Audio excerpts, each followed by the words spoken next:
Everyone, good morning. I am Bhumiba Gohil, and today I will present the art of satire, Dryden versus Swift.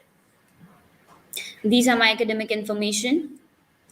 So let us quickly see what is satire. Satire is a genre of visual and literary performing arts. So it uses humor to expose flaws and provides constructive criticism to society. There are major three types of satire: Horatian, Juvenalian, and Menippean. Horatian is the gentlest form of satire. In here, the humor takes the center stage, and individual follies are usually criticized. Juvenalian is the harshest type of satire, and in here, the biting criticisms are given openly. And Menippean satire leans towards Juvenalian satire, but it criticizes a mental attitude. So let us see the satirist John Dryden. He was an English poet, literary critic, satirist, and playwright. He was England's first poet laureate. And he is also considered father of English criticism. And his contribution to English literature was so much that the entire age is called the Age of Dryden. Here we can examine his most famous satire, Absalom and Achitophel. So it is a narrative poem written in heroic couplet, and it uses this allegory to narrate the biblical rebellion of Absalom against the King David. And he uses allegory to represent his contemporary situation through this story. So his king Charles II, is signified as King David, and his illegitimate son becomes Absalom, and that is how the poem goes. Now let us see the satire style of Dryden. So he is a master of classical form of satire, and in his satire we see the influence of Horace and Juvenalian.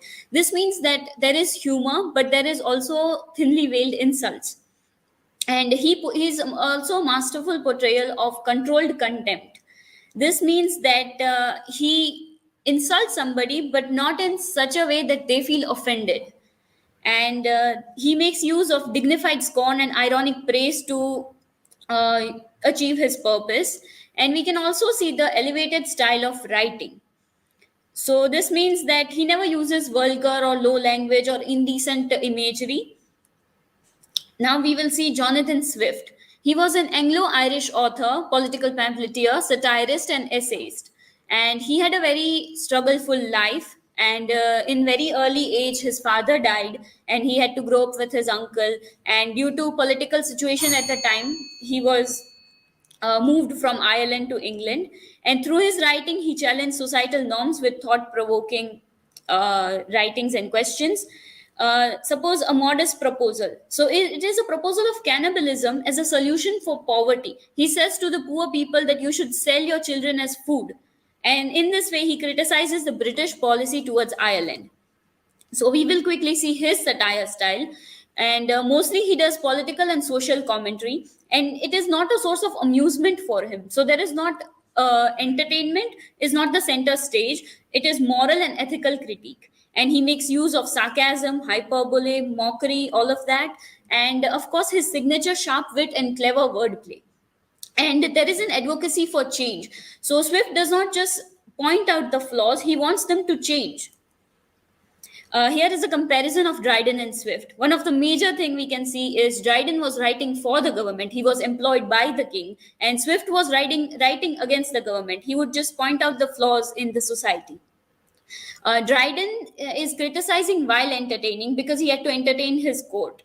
So that is why his work is also entertaining, but Swift just throws serious scathing criticisms at his opponents. And Dryden addresses political issues, and Swift also addresses the societal and the current time issues. And his opinion is not biased, you can say. And Dryden has a sympathy for his targets, for his opponents. He does not go, as we established earlier, but Swift has a sympathy for common people. So these are the differences. Now, in conclusion, we saw that they are distinct yet significant contribution of Dryden and Swift to the art of satire.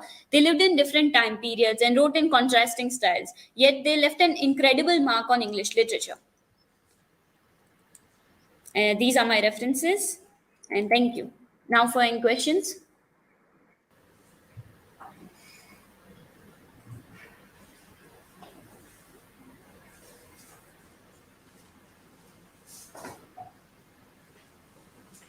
Bhumi, whose satire do you think is more superior?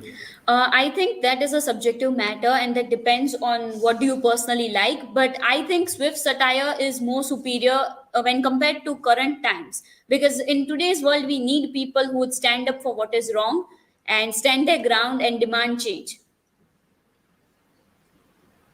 Any other question?